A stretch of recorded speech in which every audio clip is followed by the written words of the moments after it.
혹시 매일 그 약만 먹으면 고혈압, 당뇨, 고지혈증 이런 질병들이 자연스럽게 해결된다고 알고 계신가요? 이러한 믿음이 정말 사실인지, 우리 몸속에 있는 혈관을 깨끗하게 관리하려면 어떻게 해야 하는지 정말 궁금하지 않으신가요? 혈관 관련해서 만성 질환의 진짜 원인과 그 생활 속에서 어떻게 관리해야 되는지 지금부터 정확하게 알려드릴게요. 약은 임시 방편일 뿐이지 생활 습관을 개선해야 근본적인 치료가 가능합니다. 먼저 만성 질환에서 빼놓을 수 없는 고혈압, 당뇨, 고지혈증, 이것에 대해서 한번 생각해 볼게요. 많은 분들이 병원에서 처방받은 약을 치료제라고 생각하는데요. 하지만 실제로 약은 합병증을 늦추거나 증상을 조절하는 데 초점이 맞춰져 있어요. 예를 들어 고혈압 약을 드시면 혈압 수치가 낮아지는 것은 사실이에요. 그런데 근본 원인인 혈관의 탄력성의 문제나 염증 상태가 해결되는 거 아닙니다. 그저 강제로 혈압의 수치를 조절하는 게 약의 역할인 거죠. 당뇨도 비슷합니다. 혈당을 낮추는 약을 사용해서 혈당을 억지로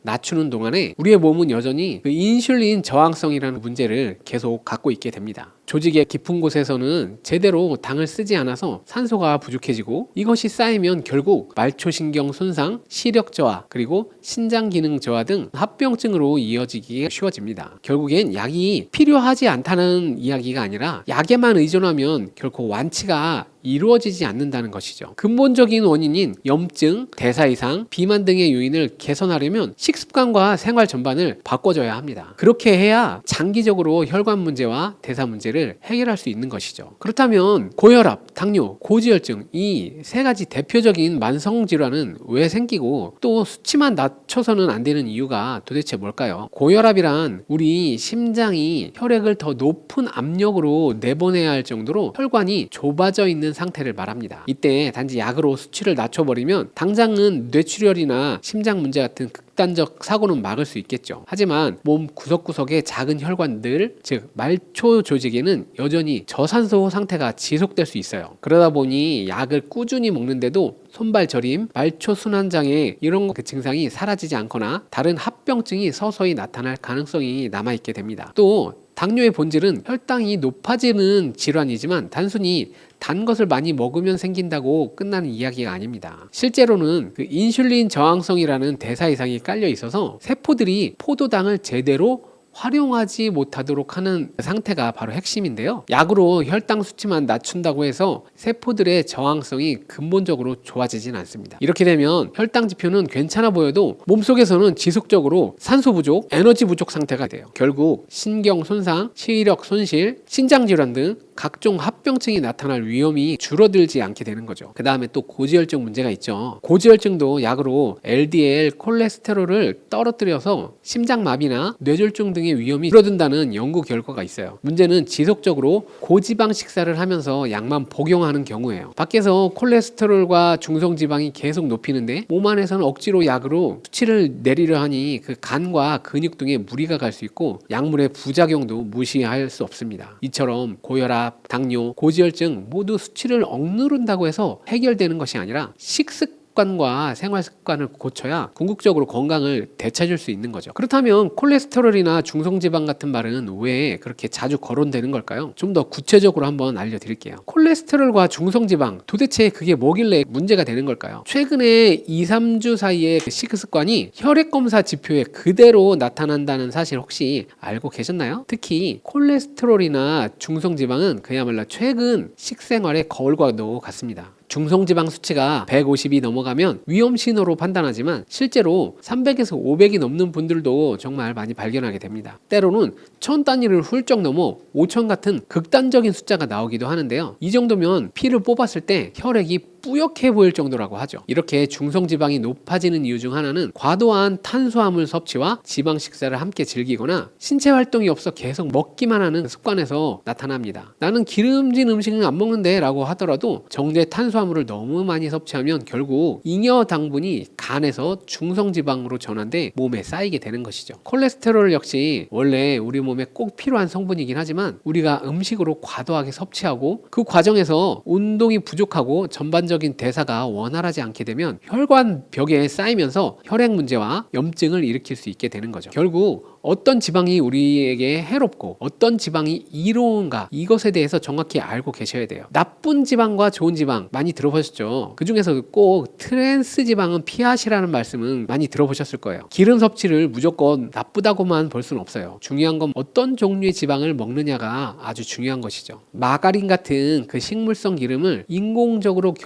긴 형태에서 그 트랜스 지방이 많이 나오게 되는데요. 가공식품인 튀긴 과자나 빵 같은 것에도 많이 포함되어 있고요. LDL 콜레스테롤을 높이고 염증을 유발하기 쉬워서 아주 최악인 지방으로 꼽히는 게 바로 트랜스 지방입니다. 그리고 포화 지방이라는 게 있는데요. 육류의 기름진 부위, 버터, 코코넛 오일 등에 많이 포함되어 있어요. 적당량을 섭취하면 큰 문제는 없지만 과하게 섭취하면 결국에 혈관에 많은 문제를 일으키게 되는 거죠. 불포화 지방이라고 들어보셨죠? 오메가3라고도 할 수 있는데요. 들기름, 아보카도 오일, 그리고 엑스트라 버진의 올리브유, 견과류, 해산물 등에 포함된 지방인데 이런 지방은 우리 몸에 좋은 역할을 하죠. 염증을 줄이고 HDL 콜레스테롤, 그 좋은 콜레스테롤을 높여서 좋은 지방으로 알려져 있습니다. 특히 들기름은 오메가3가 풍부하기 때문에 혈관벽을 튼튼하게 해주고 중성지방의 수치를 낮추는 데에도 많은 역할을 해줍니다. 근데 오메가6라는 게 있어요. 오메가6는 안 좋은 지방인데요. 현대 식생활에서 가공식품이라 외식에 많이 쓰이는 기름에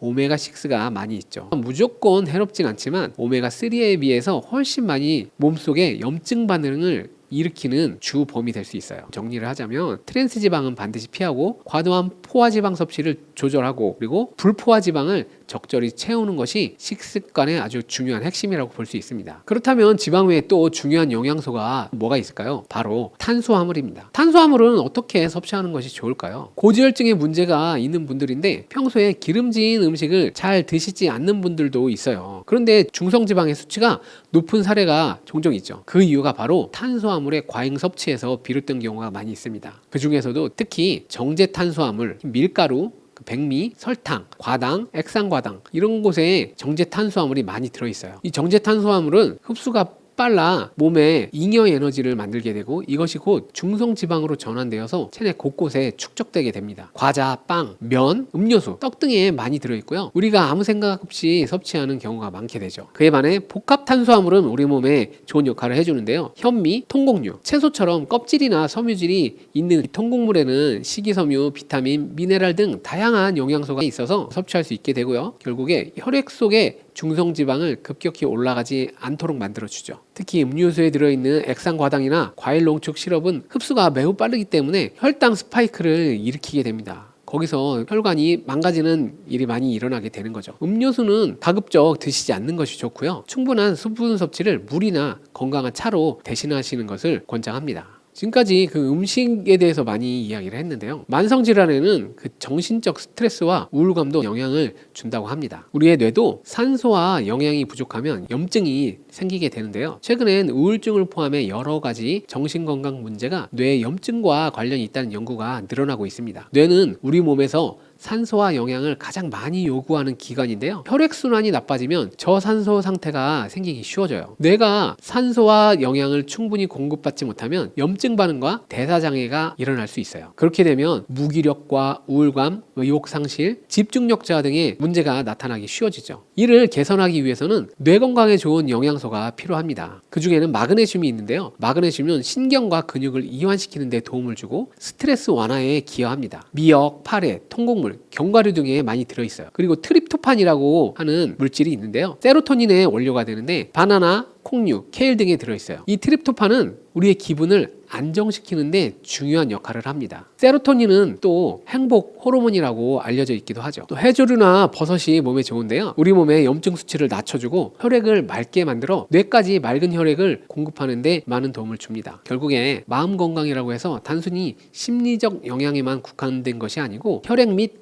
대사 상태와 밀접하게 연결되어 있다는 사실을 기억해야 합니다. 그렇다면 그 해조류, 버섯 같은 식품들은 구체적으로 우리 몸에 어떤 도움을 줄 수 있을까요? 해조류와 버섯은 자연이 준 항염증 보물 창고인데요. 해조류에는 미역, 파래, 김 등이 있죠. 이런 것들은 바닷속이나 습한 곳에서 자라면서 스스로 염증과 미생물을 이겨내는 성분을 갖게 됩니다. 그 결과 우리 몸에 들어왔을 때도 혈액을 정화하고 염증을 억제하고 미네랄을 공급하는 데 큰 역할을 하게 되죠. 예를 들어서 미역에는 마그네슘이 풍부하고 혈액을 맑게 하는 데도 많은 도움을 주게 됩니다. 미역국을 끓일 때 버섯, 특히 표고버섯을 함께 넣으면 좋은 이유가 있어요. 표고버섯 역시 그 습한 환경에서 자라면서 각종 박테리아나 곰팡이에 저항하기 위한 항균, 항바이러스, 항염 성분을 많이 함유하고 있어요. 미역과 표고버섯을 함께 사용하면 염증 완화, 혈관 건강, 미네랄 보충 등의 큰 효과를 동시에 얻을 수 있는 거죠. 또 미역국을 드실 때 들깨가루를 넣으시면 오메가3까지 자연스럽게 섭취할 수 있어요. 너무 많이 넣지 않으셔도 되고요. 한 스쿨 정도만 넣어도 풍미와 영양을 골고루 누릴 수 있습니다. 운동도 빼놓을 수 없는 아주 중요한 요소죠.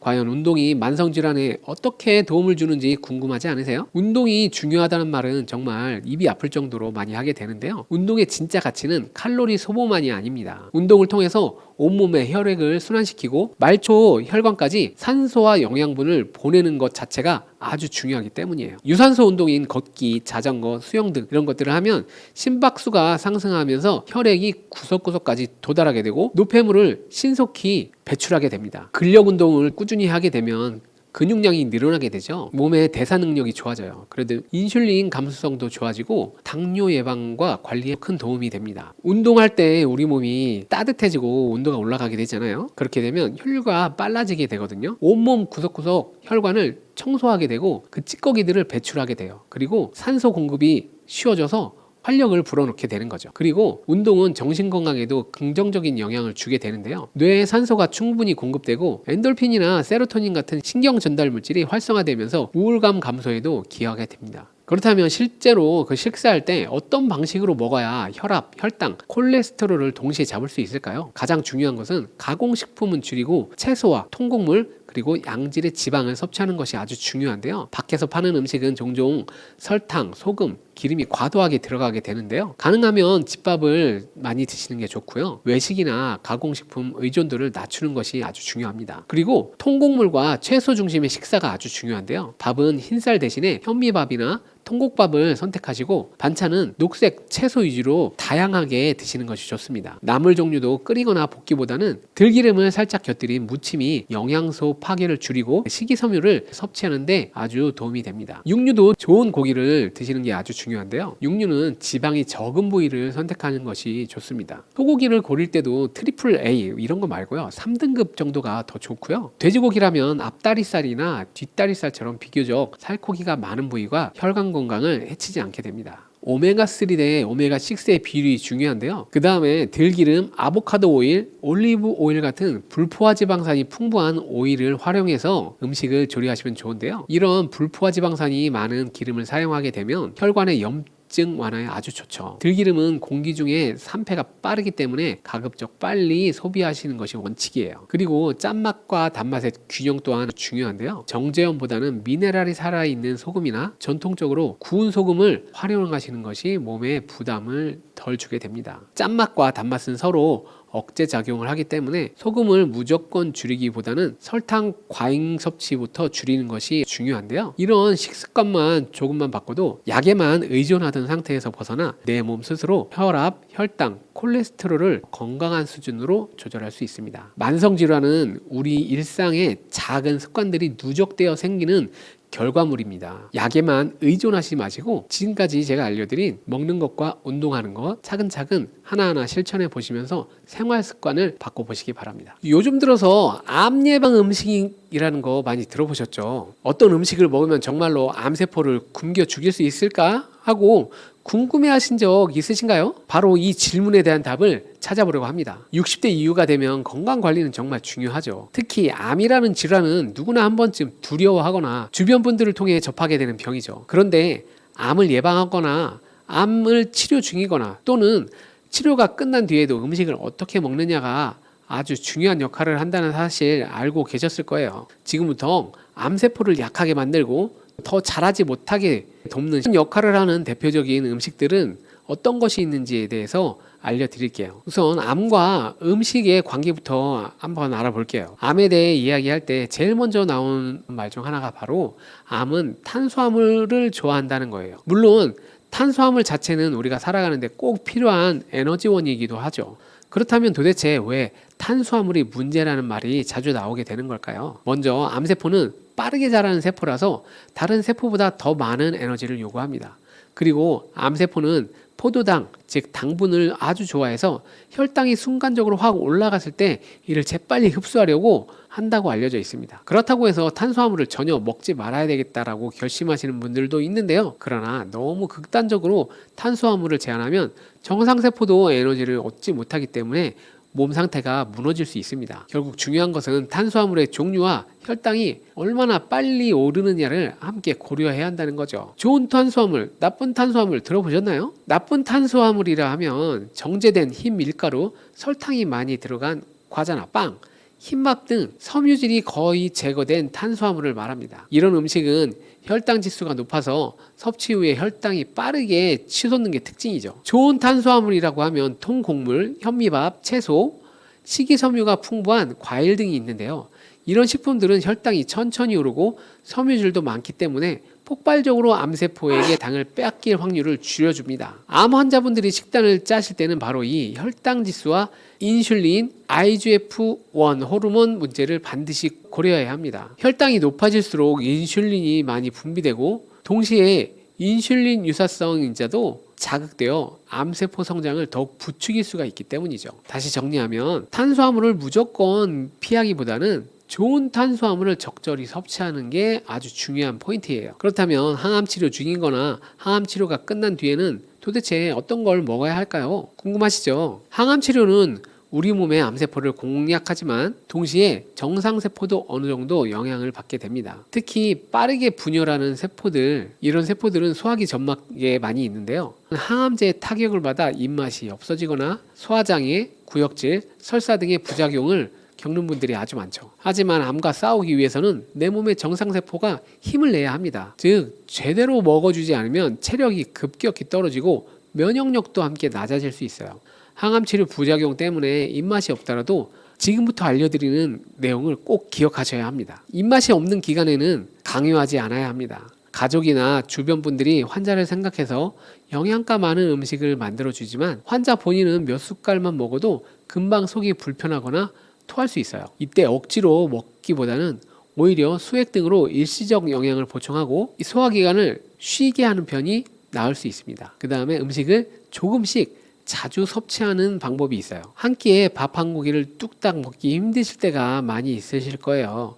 이럴 때는 여러 번 소량으로 섭취하여서 몸이 안정적으로 영양소를 받아들일 수 있도록 도와주시기 바랍니다. 그 다음에 동물성 단백질과 식물성 단백질의 균형을 맞춰주는 거예요. 모든 환자가 채식을 완전히 할 수 있는 것은 아니에요. 필요하다면 고기나 생선, 닭이나 오리 같은 가금류를 조금씩 곁들여서 단백질을 충분히 섭취해야 합니다. 완전히 동물성 단백질을 배제하는 통곡물, 채소 중심 식단도 물론 좋을 수 있지만 식사량이 충분치 않다면 오히려 영양 결핍에 빠질 수 있어요. 그리고 적절한 지방의 섭취가 아주 중요한데요. 기름기 많은 붉은 고기와 가공육은 되도록이면 먹지 않되 들기름이나 아마씨유, 올리브유 같은 식물성 기름 그리고 견과류를 통해서 좋은 지방산을 섭취하는 것이 좋습니다. 이때 주의하실 것은 기름이 산패되지 않도록 신선하게 관리하고 너무 과용하지 않는 것이 중요합니다. 건강한 식이요법이 중요한 이유는 항암 치료의 효과를 도와주고 치료 후 회복 속도를 높이고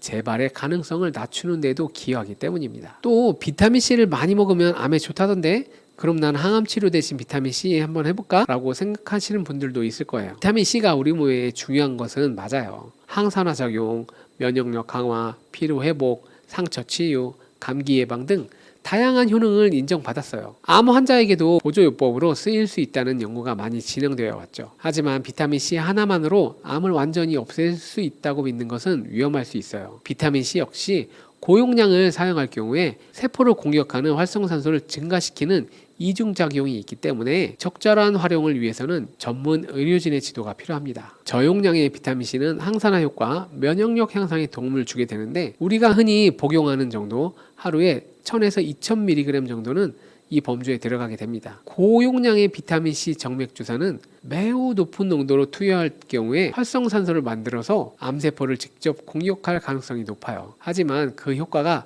항암제만큼은 강하지 않고 투여 방법 및 용량 설정이 아주 까다로워요. 결국 비타민C는 항암 치료의 보조적인 역할로 활용하는 것이 좋습니다. 수술, 항암, 방사선 등의 표준 치료를 대체할 수준으로 삼기에는 근거가 충분하지 않다는 점을 꼭 기억해 주시기 바랍니다. 암 환자들의 식생활에서 특별히 주의할 점들이 있는데요. 암 투병으로 암과 싸우는 것은 많은 시간을 필요로 합니다. 따라서 단기간에 승부를 보겠다는 생각보다는 고혈압, 당뇨를 관리하듯이 장기적인 안목으로 생활 습관을 정비해야 합니다. 극단적인 굶기 정말 위험한데요. 암세포를 굶기겠다며 극단적으로 공복 상태를 유지하거나 단식에 가까운 식단을 지속적으로 하는 분들이 있는데요. 이럴 경우에 정상세포에도 영양이 공급되지 않아서 면역력이 떨어지고 암세포가 오히려 더 강하게 자랄 빈미를 줄 수 있어요. 그리고 지방이 과다하거나 고칼로리 음식은 멀리 하시는 것이 좋은데요. 지방세포가 늘어나면 특히 여성 호르몬이 지방 조직에서 추가로 생산되어서 유방암 재발 등의 위험이 높아질 수 있습니다. 그리고 짠 음식, 가공육, 과도한 육류 섭취는 지양하시기 바랍니다. 가공육과 붉은 고기는 여러 연구에서 암 발생 위험과 관련성을 보이고 있습니다. 섭취량을 줄이거나 섭취하더라도 살코기 형태를 선택하시고 조리 시 기름기를 최대한 제거해 주기 바랍니다. 과도한 염분 섭취는 위암이나 여러 합병증의 위험을 높일 수 있기 때문에 김치, 장아찌, 젓갈처럼 짠 음식도 제한하셔야 합니다. 또 몸 상태를 고려한 유제품을 섭취하는 것도 중요한데요. 우유, 치즈 등 유가공 식품도 암 환자에게 이로울 수도 해로울 수도 있어요. 우유에 포함된 정상인자가 IGF-1 경로와 관련이 있을 수 있다는 연구도 있으며 유당불내증이 있거나 위장 상태가 안 좋은 분들에게는 부담이 될 수 있습니다. 하지만 골다공증 위험이 있는 분들이나 단백질 보충이 필요한 분들에게는 저지방 우유, 두유 등을 적당히 섞어서 드실 수 있습니다. 개인 상태에 따라서 선택이 달라져야 하기 때문에 의료진과의 상담이 꼭 필요합니다. 암세포를 약화시키는 5가지 식품이 있는데요. 도대체 어떤 식품들이 암을 예방하고 관리하는 데 도움을 줄 수 있을까요? 지금부터 암세포를 약화시키는 데 좋은 영향을 줄 수 있다고 알려진 5가지 식품에 대해서 알려드릴게요. 이 음식들은 대체로 식이섬유, 항산화물질, 비타민, 미네랄이 풍부해서 암뿐만 아니라 전반적인 건강에 큰 도움이 된다고 합니다. 첫 번째로는 바로 브로콜리예요. 브로콜리가 항암 채소라는 말 들어보신 적 있죠? 브로콜리는 미국 국립암연구소에서 뽑은 대표 항암식품 중 하나입니다. 특히 설포라판이라는 성분이 풍부한데 이 물질은 암세포 성장을 억제하고 체내 염증을 줄이는 데 도움을 줄 수 있다고 알려져 있습니다. 먹는 방법으로는 튀기거나 오래 삶기보다는 찜기에서 살짝 쪄서 드시는 게 영양 파괴를 최소화할 수 있어요. 줄기 부분도 부드럽게 손질하여서 먹으면 좋지만 너무 질긴 부분은 식감이 거칠 수 있으니 잘라내시고 나머지 줄기는 함께 드셔보시기 바랍니다. 세척법도 중요한데요. 잔여 농약이나 먼지가 봉우리 사이에 끼기 쉽기 때문에 브로콜리를 뒤집어서 소금물이나 식초물에 2-30분 정도 담가두면 훨씬 깨끗하게 드실 수 있습니다. 두 번째로는 바로 고구마예요. 혈당을 올린다고 들었는데 암 예방에 좋을 수도 있나요? 네, 고구마에는 식이섬유가 풍부하고 베타카로틴 같은 항산화 물질도 많이 들어있어요. 특히 노란색, 주황색 빛깔을 띠는 고구마의 속살에는 활성산소 제거와 암세포 증식을 억제하는 데 도움이 되는 성분이 많이 있습니다. 드실 때는 꼭 껍질째 드시는 게 좋은데요. 영양소를 온전하게 섭취하는 방법이죠. 다만 깨끗이 세척하셔야 되겠죠. 익히거나 구우면 당도가 상승하여서 혈당이 꽤 올라갈 수 있기 때문에 당뇨를 관리하거나 체중 조절이 필요하신 분들은 생고구마를 조금씩 드시는 방법이 있습니다. 주의하실 점은 너무 많이 드시면 혈당 스파이크가 심해질 수 있고 변비나 장내가스가 차는 문제가 생길 수 있어요. 본인 소화 상태에 맞춰서 적당량을 섭취하는 것이 중요합니다. 그 다음으로는 미역이 아주 많은 도움이 되는데요. 특히 미역귀가 아주 좋아요. 미역하면 생각나는 게 생일에 먹는 미역국, 또 산후조리할 때 먹는 미역국, 이런 거 생각하시죠. 미역과 같은 갈조류에는 후코이단이라는 성분이 들어있는데요.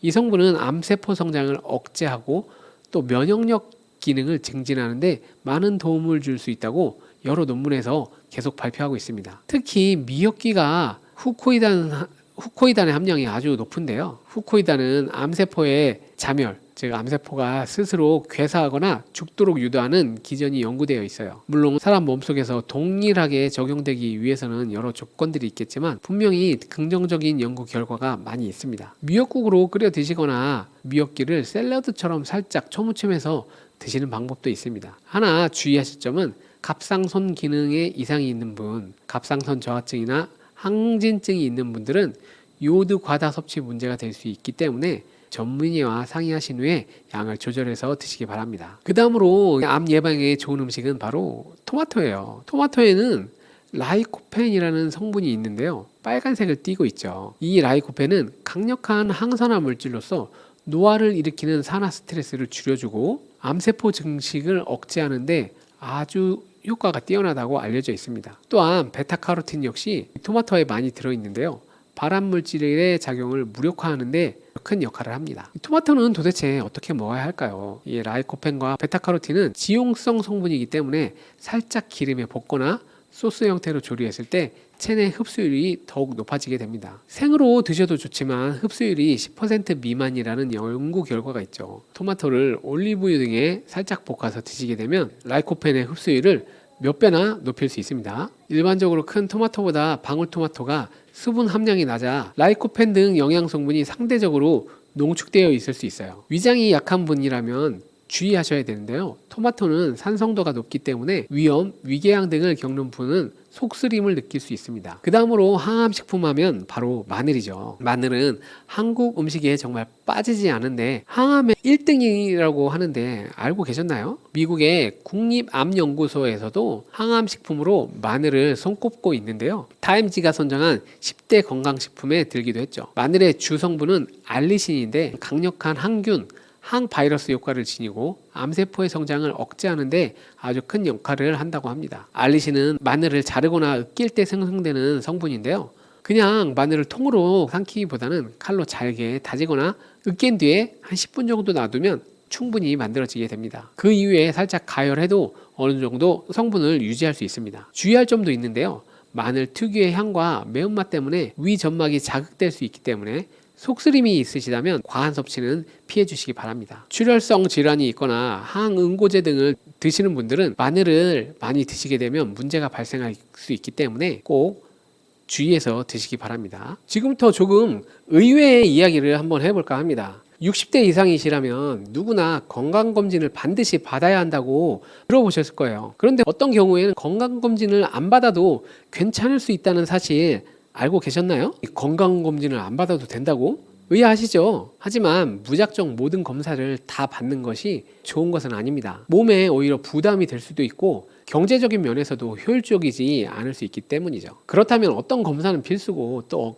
어떤 검사는 하지 않아도 되는 걸까요? 이 부분에 대해서 많은 분들이 궁금해하시는 내용을 중점적으로 알려드릴게요. 먼저 우리가 일반적으로 접하는 건강검진은 2년에 한 번씩 국가에서 무료로 제공하는 기본 검진이 있죠. 이 국가에서 하는 건강검진을 통해서 혈액검사, 소변검사, 일부 암검진 등 다양한 항목을 받아볼 수 있죠. 고혈압, 당뇨, 고지혈증 같이 흔히 나타나는 만성질환도 조기에 발견할 수 있어 건강을 체계적으로 관리하는데 큰 도움을 받을 수 있습니다. 그렇지만 건강검진이라는 게 무조건 다 해야만 하는 만능 해결책은 아니에요. 특히 60대 이상인 분들은 다른 연령대에 비해 발견해야 할 질환이 다양하지만 모든 검진을 자주 받는 것만이 능사는 아닙니다. 어떤 검사들은 우리 몸에 불필요한 방사선 노출이나 과잉 진단을 일으킬 수 있어 도리어 해가 될 수 있죠. 또 연세가 어느 정도 많이 드신 이후에는 건강검진 자체가 크게 의미가 없을 수 있다는 논의도 있습니다. 그럼에도 기본적인 부분들은 여전히 매우 중요하죠.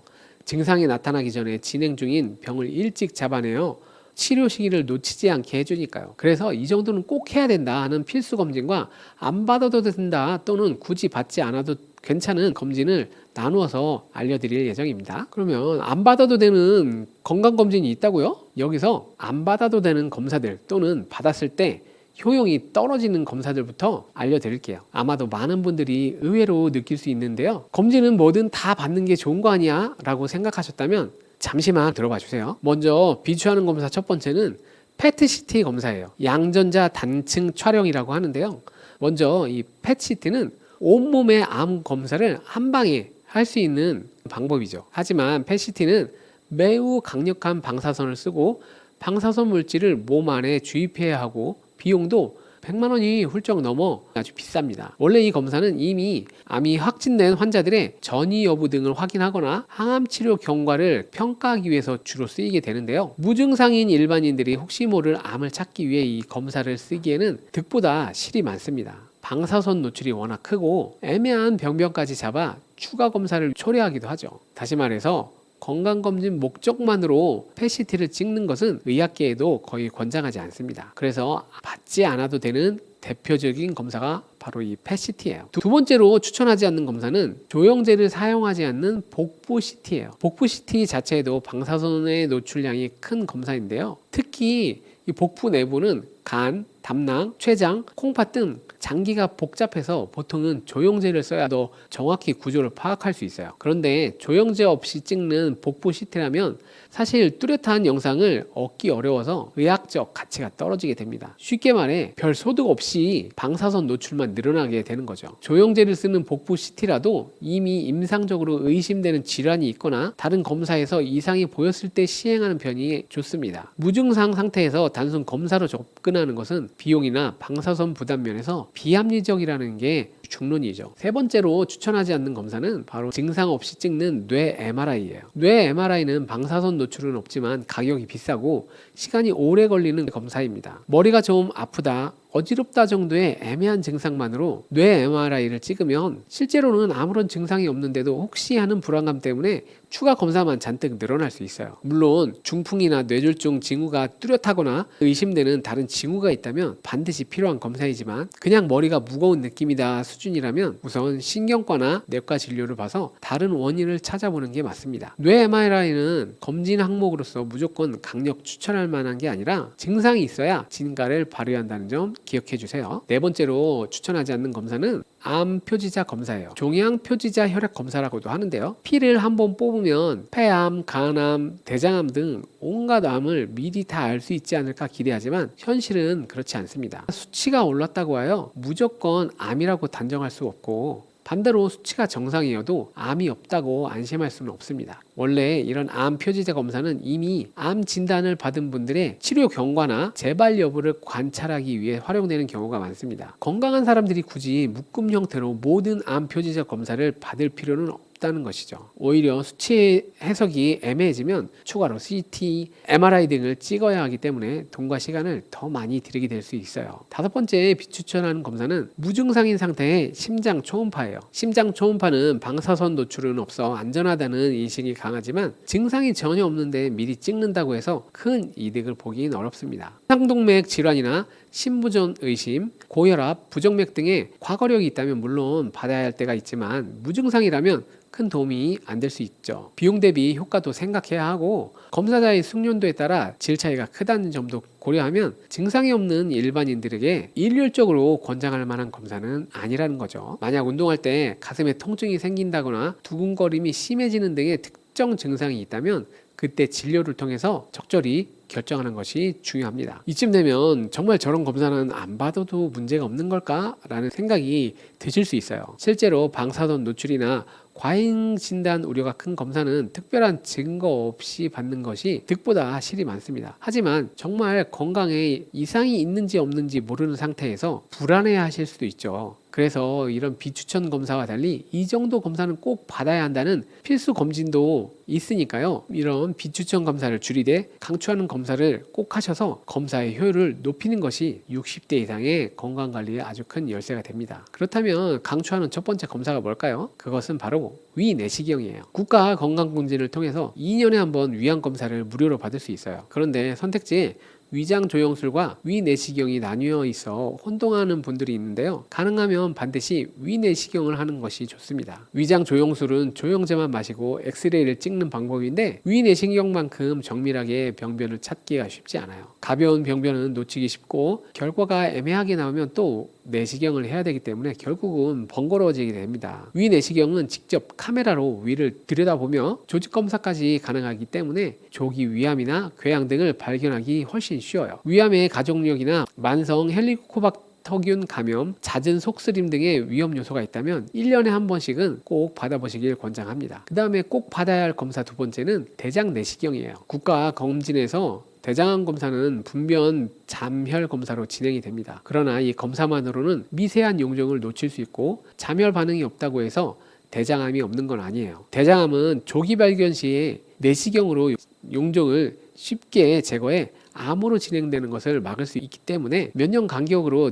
대장 내시경을 해보시는 것이 좋습니다. 보통 45에서 50세 전후부터 대장 내시경을 시작하고 가족력이 있거나 과거에 용종을 발견한 적이 있다면 주기를 더 짧게 해서 지속적으로 관찰하는 것이 좋습니다. 특히 60대 이상이라면 대장암 위험이 더욱 높아지기 때문에 분변 자멸에만 의존하기보다는 실제 내시경을 권합니다. 세 번째로 강추하는 검사는 바로 복부 초음파예요. 복부 검사를 하면 복부 CT를 찍어야 정확하지 않을까라고 생각하기 쉽지만 말씀드렸듯이 CT는 방사선 노출과 조영제 부작용 위험이 있어요. 반면에 복부 초음파는 방사선이 없고 간, 담낭, 췌장, 콩팥 등 여러 장기를 실시간으로 볼 수 있어 건강검진에서는 매우 유용한 선택지입니다. 대형 검진센터에서도 종종 복부 초음파를 별도 옵션으로 붙이는 경우가 있는데 이 비용을 내더라도 1년에 한 번 혹은 2년에 한 번 챙겨두면 질환 발견에 큰 도움이 됩니다. 검사자의 숙련도에 따라 오차가 날 수 있으니 영양의학과 전문의가 직접 하거나 판독하는 곳을 고르는 편이 안전합니다. 그 다음으로 강추하는 검사는 바로 갑상선 초음파예요. 갑상선암은 다른 암에 비해서 예후가 좋은 편이라고 알려져 있지만 60대 이상의 여성분들에게도 충분히 발병할 수 있습니다. 조기 발견 시에 작은 수술만으로 마무리될 가능성이 높지만 늦게 발견하면 수술 범위가 커질 수 있어요. 갑상선 초음파는 검사 자체가 간단하고 안전하고 검사 기간도 길지 않아요. 젊은 층에서도 2년에 한 번 정도 받기를 권장하는 추세인데 60대 이상이어도 정기적으로 확인해보면 마음의 부담을 덜 수 있습니다. 그 다음으로 강추하는 검사는 바로 뇌 MRA 검사예요. 혈관 검사죠. 앞서 뇌 MRI가 무조건 좋은 검사는 아니라고 말씀을 드렸는데요. 뇌 혈관만을 집중적으로 보는 MRA는 뇌 동맥류라고 하는데 혈관 일부가 풍선처럼 부푼 상태를 말하는데 이런 뇌 동맥류를 조기에 발견하는데 유용하기 때문입니다. 뇌 동맥류가 파열되면 뇌출혈로 이어질 가능성이 큰데 나이가 들수록 혈관 탄성이 떨어지면서 위험이 올라갈 수 있습니다. 고혈압이 있거나 흡연력이 있거나 가족 중 뇌졸중 환자가 있다면 60대 이후에는 한 번쯤은 꼭 MRA 검사를 해보시기 바랍니다. 여섯 번째로 강추하는 검사는 여성 건강을 위한 질식 초음파예요. 국가검진에 자궁경부암 검사는 포함되지만 자궁체부나 난소까지는 체크하기 어렵습니다. 60대 이후에도 자궁, 난소에 혹이 생기거나 암이 발생할 가능성이 여전히 존재하기 때문에 한 번쯤은 산부인과나 검진센터에서 질식 초음파로 내부 상태를 한번 확인해 보시기 바랍니다. 특히 난소암 등은 초기 증상이 거의 없어 발견이 늦어지기 쉬운데 초음파로 확인할 때 혹이 의심되는 경우 추가 검사 조치가 가능하게 되죠. 여기까지 말씀드리면 비추하는 검사는 걸러내고 강추하는 검사만 받으면 그만인가? 라는 궁금증이 생길 수 있을 거예요. 하지만 한 가지 더 고려해야 될 요소들이 있는데요. 검사하는 시기와 검사 환경 그리고 나이별 필요성 등이 있어요. 검진을 언제 어디서 어떻게 받을 것인가도 무척 중요합니다. 보통 국가에서 2년에 한 번 받으라고 한 검진을 미루다 보면 11월, 12월에 몰아서 하는 경우가 많은데요. 이때는 전국의 검진 인원이 한꺼번에 몰려서 병원이 북적이고 검사 자체가 너무 빠듯하게 진행될 확률이 크죠. 내시경처럼 숙련도와 꼼꼼함이 중요한 검사는 이럴 때 자칫 소홀해지기 쉬운데요. 그래서 검진을 1월에서 6월 사이 여유 있는 시기에 예약하시면 훨씬 더 여유롭게 꼼꼼한 검사를 받을 수 있습니다. 그 다음으로 내시경과 초음파는 특히 사람이 직접 눈과 손을 쓰는 영역이라 검사하는 의료진의 경험이 상당히 중요합니다. 내시경은 소화기내 전문의가 풍부한 경험을 갖추었는지, 초음파는 영상의학과 전문의가 직접 시행 판독을 해주는지 등을 살펴볼 필요가 있습니다. 검진센터 홈페이지에서 의료진 정보를 열람할 수 있으면 좋고 전화 문의를 통해서도 어느 선생님이 내시경을 하는지 확인해 볼 수 있죠. 혹시 예약이 길게 밀리더라도 좀 더 숙련된 의료진과 일정을 맞추는 것이 안전합니다. 건강검진은 기본적으로 증상이 없는 일반인들에게 적용되는 조기 발견 시스템이에요.